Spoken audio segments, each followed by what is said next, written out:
Hello everyone, and welcome back to my channel, The Grimm Reader. This is my weekly reading etc. update, and I am completely unprepared for it because I just am very scattered mainly because my first and only house guest since we've bought the house 10 years ago is arriving on Tuesday. And that's fine, and I don't know, I think it's just I can't even explain why I'm so frazzled. This is how bad it is. I mean, I'm doing okay, but except for this being frazzled. And I think part of it is that I feel like the summer's over, which is ridiculous because it's only July. But like, it kind of is. Like, and because that's gonna happen, Freddie's coming, that would be great. And then we go on our trip. And then I'm going to do my little Grimm thing, which is weighing on me a little bit. It'll be fine, but I'm trying to gather my thoughts, sort of, on what to say. And I have a lot of thoughts in my head, but I don't feel the energy I don't feel able to bring them out in any kind of coherent way, as you can already tell a little bit. But I just really want to come on here and do it for this week, despite me going through this issue. Tell you a little bit about my reading. Let's see. So, A Tale of Two Cities has arrived, and so I am doing very well with that. It's on the shelf there, and I really like it. It's like, the plot isn't quite as subtle as some of the other ones. You can sort of tell maybe it's an early Dickens. And the thing is, even though I don't know the book, I kind of know, like I know the famous last words, and I think I know who says them from what I'm listening to. So it's as if there's a lot of foreshadowing for like, about how this person doesn't have any reason to live and then he's in love with someone, and it's almost like I know that's what he'll say at the end, kind of, but there's a whole lot of plot that has to happen before that happens, and I don't know the intricacies of the plot yet, so it's a little strange. I love the characters. There's this great scene where it's the introduction to the French store. It's a wine store, and for some reason some wine has leaked out into the streets, and it's a great Dickensian scene of the people mopping it up and putting it into their mouths and wringing out pieces of linen into their babies' mouths to get as much of the free wine that they can. It's a little bit sort of, oh, look at these crazy French people, which his take on French culture is a bit like that. But on the other hand, when he describes them, it's almost like I feel like I'm reading Balzac, sort of. I mean, a little bit more cliche perhaps. And he's always going back to the fact that this is a while ago. This is sort of historical in a certain sense. It's a historical novel. And it kind of reminds me of the other book that I'm sort of reading, but I think I'll continue it, even though it's going slowly, but I'm enjoying it, which is this book published by Jane's relative, I think nephew, So it's the son of her brother James. And he wrote it in 1870, and he keeps talking about, and he does a lot of this. So far, a lot of the book is how backwoods people in 1770 were, which is interesting because when you read Jane Austen, you don't think about that. But he's sort of bringing it to our attention, the fact that they danced differently. They had the minuet. They had more dances. And if you think about it, probably was quite different. 1770 is quite different from 1870, which is almost the 20th century, which, Victorianism and the Industrial Revolution, especially in England, a lot did change. And so that's sort of refreshing to read that. I do like how you get his thoughts on everything, which are a little bit, Victorian. And then you get the explanations in the back, which is why I love the Oxfords, which reminds me with the Dickens, I want to go back, and I'm behind on reading them because I'm listening to it. That's why I don't read when I'm reading a book. I don't mind going and reading the notes while I'm reading it. I like that. I don't really mind that kind of detour. And let me see. I want to talk about the book that I finished, and this is where the fact that I'm sort of suffering from this dysregulation, it's going to prevent me from doing a fair job to this fantastic memoir of this guy's kidnapping called In the Basement, Im Keller. And I want to try and do a little bit of it. And so the highlight of the book, so, this really happened and it was all awful. And he did get free and everything. And they paid the ransom. And finally they got the people who did it, the main guy. It was all quite complicated. And that's not part of the book. The book is really just his reflections on what happened to him there mentally. And there's a part in the back where he gets rather sort of, he's trying to make people who've never gone through something as terrible as this understand what exactly or in what way it's terrible. And he goes, and basically the sort of basic gist of it is, it's not really about what we all think of, which is fear of being killed, fear of being tortured. So it's sort of the fear, the sort of, that's stuff that we can sort of, at least intellectually, as we say in German, nachvollziehen. You can, at least, those are sort of apparent, obvious ways that you will be, you can sort of have empathy for this guy or for someone in this situation. Along those lines, he says how people would comment on the fact that he was chained, because he was chained there for 33 days and treated like an animal, and how awful. And like people sort of insinuate that that's the worst thing. And he goes on for quite a while and in quite sort of precise language to try and make us understand that no, it's not that at all.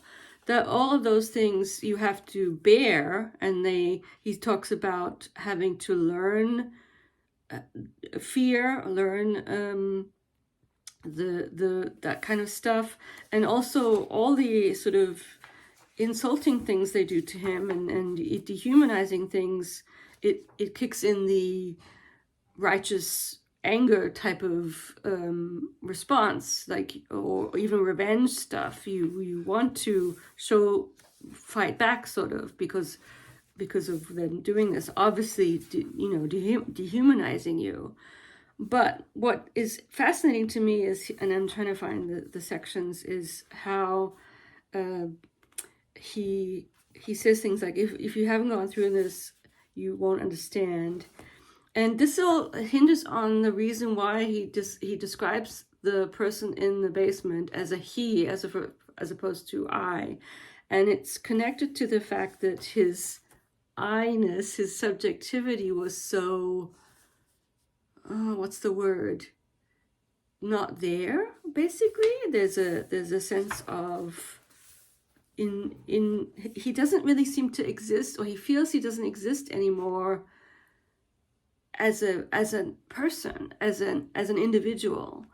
It's as if, and he talks a couple of times about the sense of having fallen out of the world, because all he has is the room, the Keller, the basement, and his tortured interactions, not tortured with actual torture, but the fact that they're very structured, and he has all these rules he has to follow. He has to lie on his back when they knock, and then he's not allowed to turn around, and he talks to them like, he's given precise instructions as to how to interact with the people that come to give him the food. They do feed him, and they bring him reading material. He doesn't know how he would have survived without his books, and they bring him newspapers and stuff, not in a kind of haphazard way, but they do. And then he goes on, and he has this wonderful passage, and I want to see if I can find it. He talks about, so all the kind of feelings that we have empathy with, fear, hopelessness, helplessness, expectations about what's happening, even those are still connected to social connections or social and communicative situations. I'm sort of quoting here. But the existential thing that happens to him is that he, as he says here, there's no reciprocity. It's just him there. He could not have any kind of reciprocal feelings. He doesn't know anything about what's going on, really. I mean, unless it's filtered through what they tell him, I guess. In the basement, he had fallen out of all of social and communicative relationships or connections. And so his feelings were all of his. Let's see, I'm looking at here. Gefühle wie die im Keller ergeben sich nicht aus Beziehungen, in denen jemand. So all the feelings he has down there are not, don't arise from connections either. They're there because they're simply there, sort of. They just, he feels almost as if the feelings just erupt without him having any control over them. And it is, a lot of his issues are not having control. And one of the worst feelings for him that he has is this idea that this awfulness would, not knowing the future of it. And he's very afraid of, the thing he's most afraid of is that they'll forget him there, and that he'll sort of, be condemned to just die there. And so he really, he even saves up glass bottles so that he has a way to, unalive himself if need be, which I completely understand that.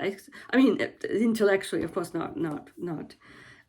But even sort of the other things are not the worst. And he's trying to make it in language clear to us. He says things like, there are feelings that cannot be sort of described even in analogous ways with anything in a normal situation. It's not just worse, he says, es ist nicht bloß schlimmer, es ist ganz anders, which is getting at the sense of how awful, how different it is. It has to do with, and here I'm having these connections that I can't really do justice to as I lay reading Elizabeth's fantastic video where she talks about Strawson's book about individuals, because he even says here, I'm going to try and translate, in the basement, the concept of an individual seemed as like an obsolete idea, and it's as if that's all gone. And the thing is, people tell him how, oh, it's so great that you stayed yourself and that you stayed an individual. And whenever people say that to him, he senses that they're not getting it at all, and that's not his impression at all. That's not how he experienced the time there. So a lot of very layered description of how you can't make it clear to people, this sense of the loss of any kind of, not even a sense of self. And at some point there's a great quote that I'm sure I won't find it now, but he says something like, it's as if, and this also reminded me of what she was talking about, this thought experiment that Strawson does in the book. It's as if it's not as if he was having feelings. It's as if the feelings were simply moving through the basement. And so it's almost as if, and I think that's in a way why it's called the basement, the borders between him, or, his humanity, and the space he's in are completely kind of becoming blurred and enmeshed, and sort of he's dissolving, and he's not, and it has also to do with a lack of sense of time. One thing he pleads for, and he does get his watch back, and that helps him too. He was very, very losing his sort of marbles in a certain sense more quickly because of not knowing what time it is, and also the light, he did have autonomy about when he could turn the basic light on and off, because he doesn't know how he would have managed in the dark. And so you kind of get these senses of what the sort of things that help us get through our lives, and how sort of, in a certain sense, what's not ephemeral, but they're really just there to help us not go crazy in a certain sense, and nothing else. There's no depth to the structures and the stuff that we do to live our lives and even be happy. I mean, that sounds kind of dark, but and I do really understand this, at least intellectually, how he says there's a darkness to this realization, so a depression, I think, that is always going to be a part of him from now on. And I really get that he's so traumatized, is what we say now, that that'll never really go away, I don't think, for him. I think that's what he's saying here. But absolutely amazing and very sort of moving and sort of, I hate to say it, but I was getting kind of like, wow, this is so great, even though it's to him describing this really, really extreme, terrible situation. But he did a really good job. So the book gave me exactly what I thought it would, which is this insight into this extreme situation that is different from what you think of extreme situations. And of course, this is his extreme situation. Everyone will be different.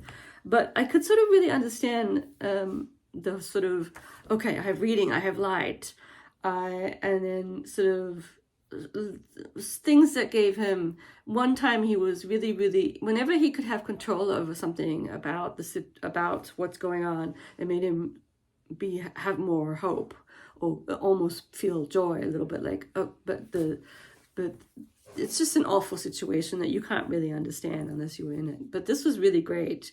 I'm not sure how it would read in English, and I think it's great that Elizabeth wants to learn German. And I think if you are someone who likes grammar, you will like German, because German grammar is fascinating, and it's different from English, and it's annoying because you have to learn the articles. But there's a certain sort of beauty, like a mathematical, or it's very logical, and in a way that I don't think English is in the same way. English has other things to speak, that are great about it, but the sort of it's probably a little bit more like things like Latin, I guess, the way the charts, and she's talking about the memory palace, which is interesting too. And I think that's because people, I'm thinking of my students, they just always have a hard time if you're not good at memorizing, and you do need to memorize lists of words or the endings of things.